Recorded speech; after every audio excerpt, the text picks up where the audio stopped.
What's going on, YouTube? Ferocity here. Hope you guys are doing well. We've got some Season 4 Reloaded news to talk about for Black Ops 6 and Warzone.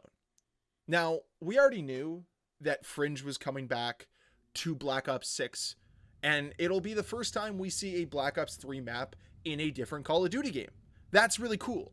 I think that's a good idea. But there's more to Season 4 Reloaded than just Fringe.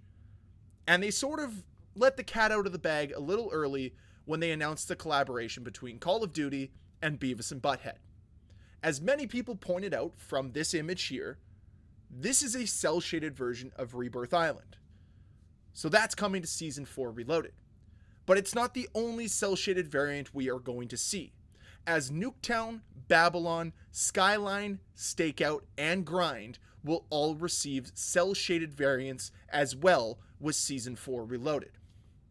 Now, there's two ways to look at this. You could look at it positively and say, look at all the new content coming to the game.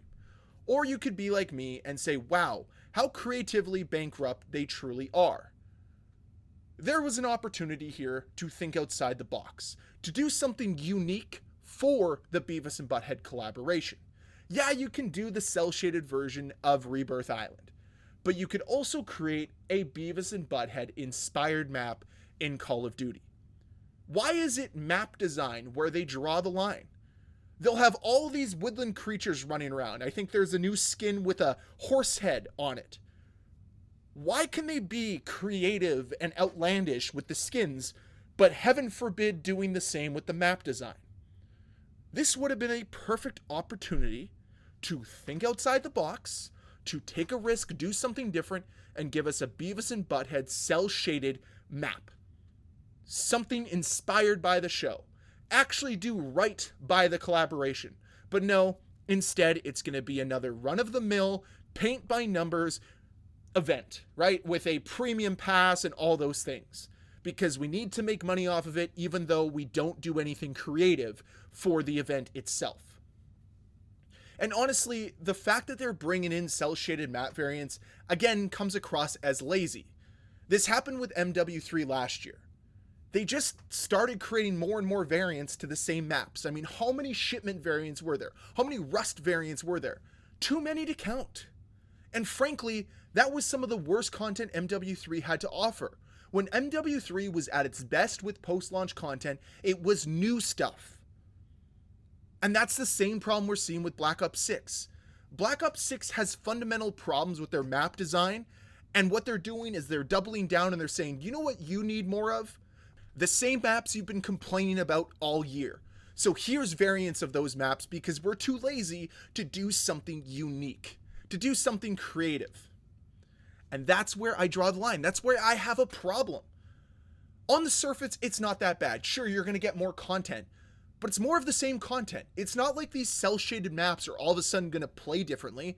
They're going to inject the game with some color for once. They're going to inject the game with some creativity for the first time all year instead of just being a basic, boring map. But that's all they really have. It's so depressing that this is the best they could come up with. Like, we're coming into the end of the Black Ops 6 life cycle as we prepare for Black Ops 7, and it just really seems that they're cutting content to make sure that Black Ops 7 can release to a bunch of fanfare.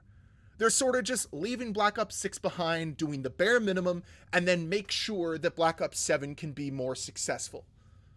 This isn't good enough. I'm sorry, but it's not.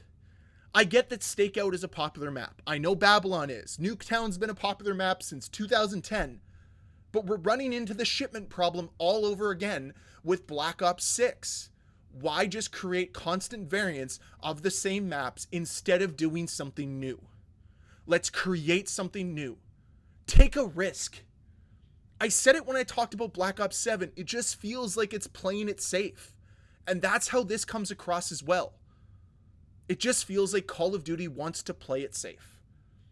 And I'm just not into that. I think the best games and what made Call of Duty great for a very long time was their willingness to take risks. Implementing kill streaks into their game was one of the best decisions they ever made.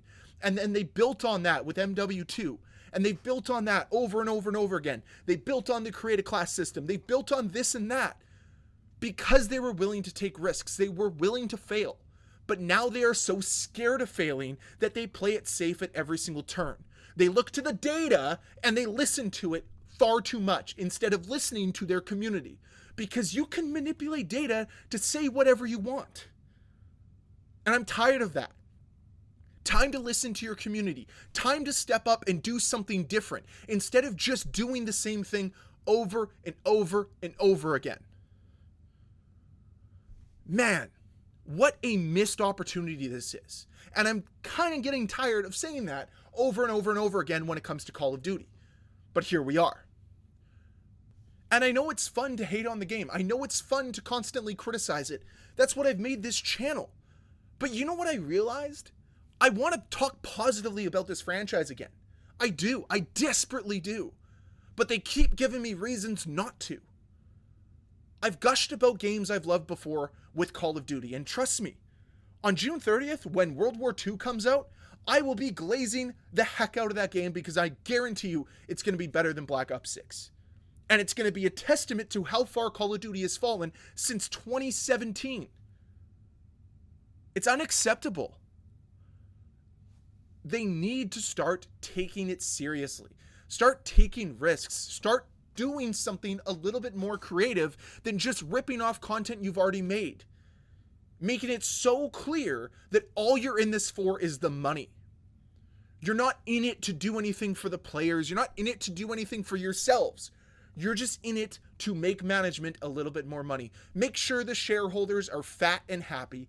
That's what you care about. That's how the content comes across. This could have been a lot better. That's basically what I'm saying.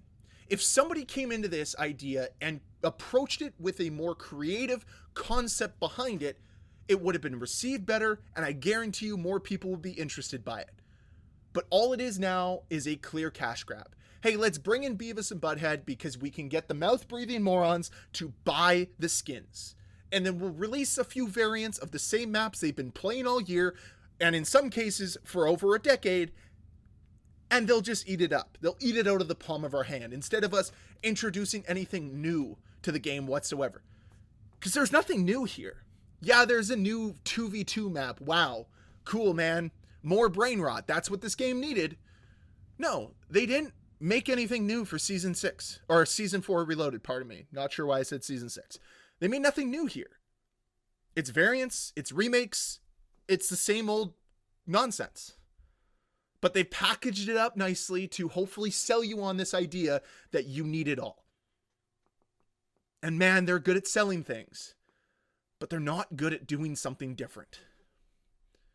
And yeah, maybe I'm the one in the wrong here, because what they're doing is clearly working for the bottom line. And that's what they care about. But sometimes we need to hold these companies to higher standards than just creating map variants. Maybe sometimes we need to hold these companies to higher standards than just doing the bare minimum with big collaborations. I'm going to do a little comparison later on this weekend or early next week between the Beavis and Butthead event in Black Ops 6 and the Twisted Masquerade event in Dead by Daylight. And I'm going to show you guys the difference between a good event and a bad event. One with no collaboration and one with a big collaboration. I'll ask you guys which one you'd be more willing to play. But more on that later.